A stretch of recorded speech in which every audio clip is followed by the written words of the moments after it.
Welcome back students. So we had been discussing about top-down parsing and we had discussed that top-down parsing can be subdivided into two kind of parsing algorithms, recursive descent parser and non-recursive predictive parser.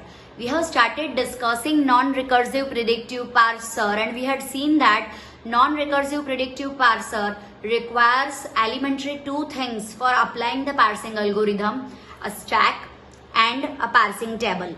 So the main focus of or the power of parsing algorithm lies on the parsing table. If the parsing table is wrong, then the parsing algorithm is going to behave wrong. So we have seen with ample examples how this parsing table can be created. Now we are going to focus on the algorithm. One example we have solved where we have applied the algorithm and we have checked whether the given expression is syntactically correct or not. Today we are going to solve one more example because the past example, only example we did was the example with the traditional desk calculator grammar. So today we are going to discuss two examples, one with a new grammar and one more where the expression will be syntactically wrong. So we'll come to know that how from the table we will get a wrong entry. All the entries which are empty in the table you can observe over here all are error entries. So in error recovery and reporting, Dhatri madam is going to discuss in detail about the empty entries and how error recovery will take place.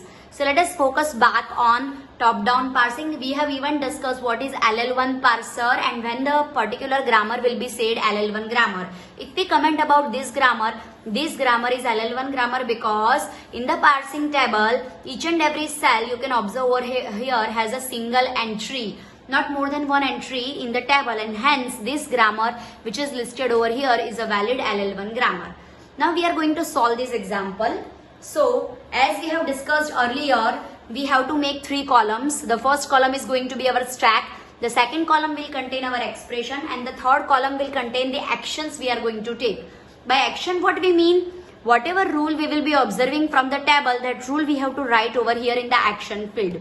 Okay, so we'll start solving the example. Initially, what is the initial condition in the example? The expression will be returned terminated by $, and in the stack initially we will push $, as bottom of the stack, and the first symbol which by default we are going to push onto the stack is the start symbol of the grammar. As in this grammar, capital S is the start symbol, we are going to push capital S onto the stack. So how we are going to start? As we had discussed in the last lecture, what we have to observe is, observe what is top of the stack? Capital X. Now initially the expression will maintain one pointer and that pointer is always going to point to the current input symbol. Current input symbol will be incremented only when the algorithm asks you to increment it. So right now the current input pointer is pointing to the first character and that is A. So top of the stack symbol is capital S and current input symbol is small a. So from the parsing table we have to observe the row with the label S and the column with the label A. So we'll see the entry S A. The entry says S derives A. So I will write that in the column action field, that S derives A. What is meaning of S derives A? As this is the top down method, S should be replaced by capital A. So from the stack we have to pop S and push A. So what will happen now? S will be popped. So now stack contains only $. Now I am going to push capital A.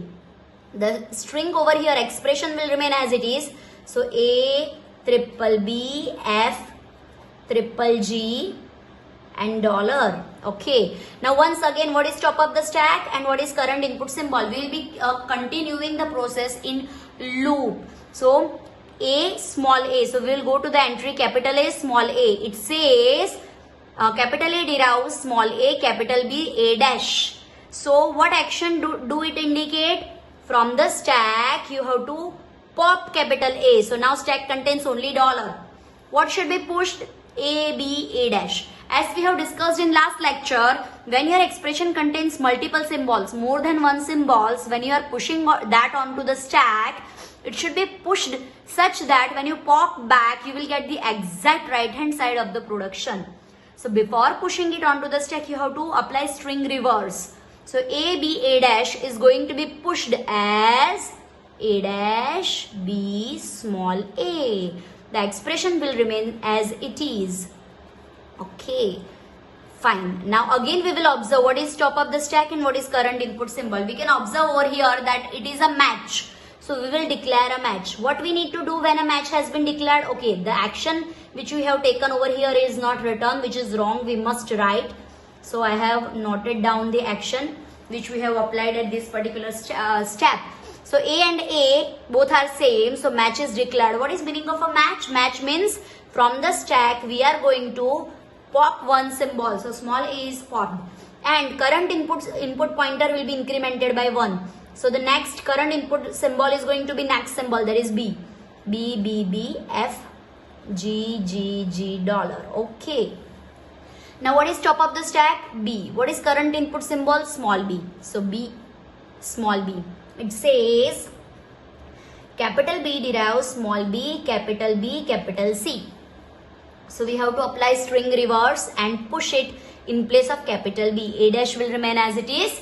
B will be popped and C, B, B will be pushed. So C, capital B, small b will be pushed. This expression will remain as it is until the match is found. We are not going to increment current input pointer. Now what is top of the stack and what is current input symbol? We can observe over here both are same and hence a match is going to be declared. As the match is declared, again what we have to do is perform one pop operation. So small b is going to be popped and current input pointer will be incremented by 1. Okay. Why it is so? Because the previous symbols A and B are correct as per the expression validated, and next validation should be done for the second B. So that's why we have incremented the current input pointer. Now what is top of the stack and what is current input symbol? Again B and small b. So B and small b. The rule we have to apply is B derives small b, capital B, C.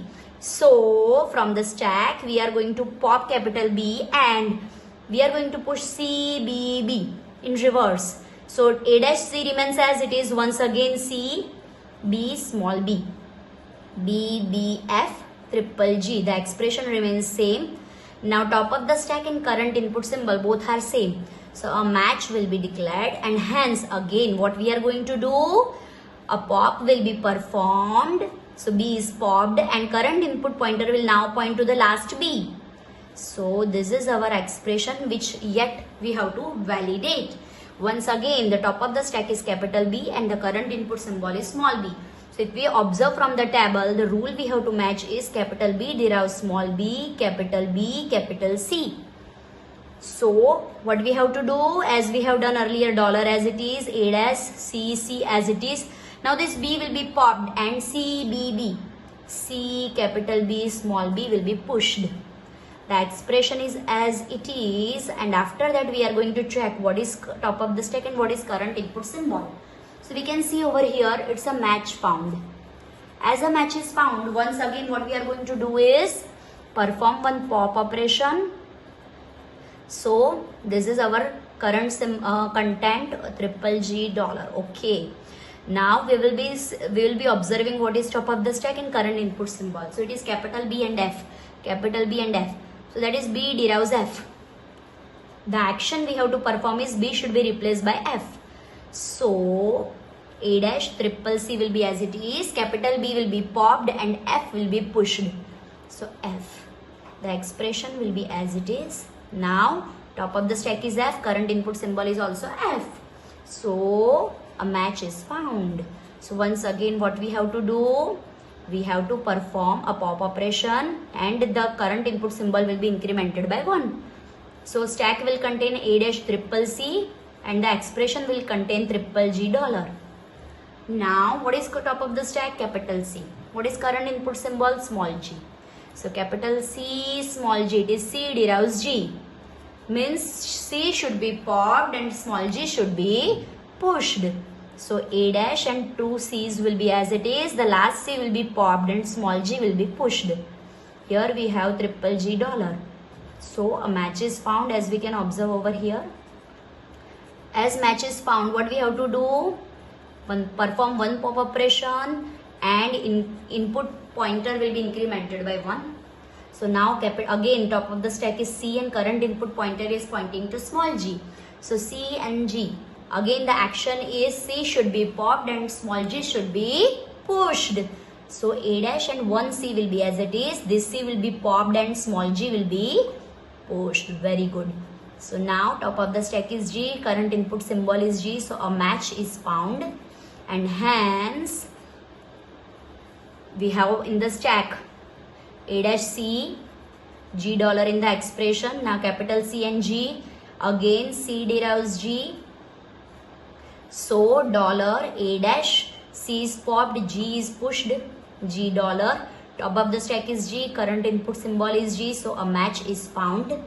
So we have dollar A dash, G will be popped and current input pointer will be incremented, so dollar. Now A dash dollar, if you observe A dash dollar, it says A dash derives epsilon. What is the meaning of A dash derives epsilon? From the stack A dash should be popped and nothing should be pushed, and hence dollar A dash is popped, nothing is pushed, and dollar. So at the end, bottom of the stack is dollar and expression also contains dollar. So we are going to declare success. What is meaning of this success declared? The expression that we have taken is syntactically correct as per the grammar which have been provided. So now we are a bit clear that how parsing algorithm is going to be applied. Now the same algorithm, not the table, creation of table, but consuming this table as it is, this process of parsing you have to implement using a C program. So that is implement LL1 parsing algorithm. Proper steps we will be discussing through PPTs in the lab turn. But again I discussed that implementation of LL1 parsing we are going to perform in our lab turn, as we are going to finish LEX programs very soon. Now we have observed that in when any of the empty cell is going to be accessed, it means our expression has any error. Okay, so let us see one of such example. Now this is our traditional desk calculator grammar, as you can observe, and this is the table which we have already created earlier. I have taken one expression that is ID multiplied by ID. You can observe over here that as at this place there should have been some operator which is missing. Okay, it is terminated by dollar. So looking at the expression itself, we'll come to know that this expression is syntactically wrong. So we need to prove that by algorithm. How this is wrong, how algorithm is going to check it. So by default what we are going to do, the expression we are checking will be terminated by dollar. This bottom of the stack will also have dollar, and the start symbol of the grammar is going to be pushed onto the stack. So capital E has been pushed. So we'll start the algorithm E and ID. So what is E and ID? We can observe the entries. E derives T E dash. So E derives T E dash. The meaning is from the stack capital E is popped and E dash T is going to be pushed. The expression will remain as it is. Okay. Now T and ID. So T and ID. It is T derives F T dash. So T will be popped and T dash F will be pushed. The expression will remain as it is. Now F and ID. You can observe F and ID. It is F derives ID. Means F will be popped and ID is going to be pushed. So now when we observe this, then top of the stack is ID and current input symbol is also ID. A match is found, means up to this symbol the expression is syntactically correct. So we will perform one pop operation and the current input pointer is going to be incremented by 1. So this is our expression now. T dash star. So observe T dash and star. It is T dash derives star F T dash. Okay. So what is the meaning? In stack T dash will remain as it is. T dash will be popped and T dash F star will be pushed. That is string reverse of the original right hand side of the rule. Now if you observe top of the stack and current input symbol, a match is found. They are validating up to this expression is correct. So one pop operation will be performed and input pointer will be incremented by 1.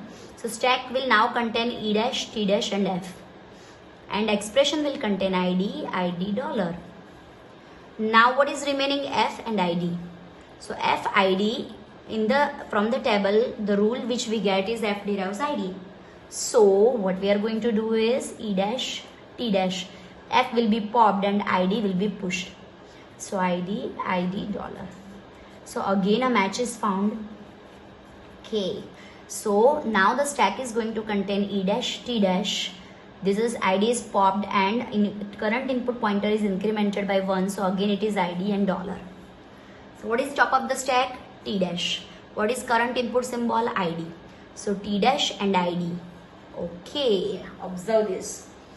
Top of the stack is T dash, current input symbol is ID. T dash and ID, it's an empty cell. So error has been encountered. Are you getting this? But instead of ID, here if you had any of the operator, whether plus or multiplication, you had a rule appropriate. The cells are not empty. Are you getting this? I repeat. In between two IDs, if you had plus, then also you have some rule to be applied. If you have multiplication, then also you have a rule that can be applied. Okay, so as the operator is missing, you will end up accessing a cell from the table which is empty, and hence error will be declared. Now how this kind of error is going to be flagged? Mostly this kind of the error will be flagged like operator is missing and the possible terminals or possible tokens instead can be plus multiplication closing bracket dollar. So it will suggest you to write plus multiplication closing bracket or semicolon instead of ID to make your expression syntactically correct. So beyond this we are not going to check because already we have encountered the error. So once again, when we are going to access any of the empty cell, actually we are flagging an error because the expression is syntactically not correct. So this is how the algorithm checks whether the expression is right and whether the expression is wrong. We won't be able to justify over here success. So we won't have at bottom of the stack dollar and expression dollar. This is the entry we ended up reading, which is empty entry, and hence error. All the empty entries in the table indicates error, and hence we are going to flag the error.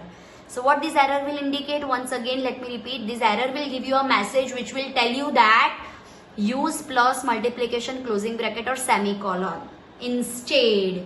So that is not giving you the exact error message or suggestion, but it will try to ask you use any of them so that you will be able to read any entry from the table instead of empty cells. That's it.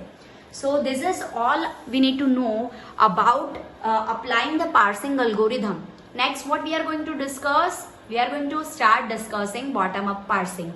So the first bottom-up parser we are going to discuss is Naive, the basic shift reduce parser. So as we have discussed earlier, let me once again discuss that parsers are subdivided in two categories: top-down parser and bottom-up parser. Top-down parsers have two categories: recursive descendant parser and non-recursive predictive parser. Bottom-up parsers have two categories. It has operator precedence parser and shift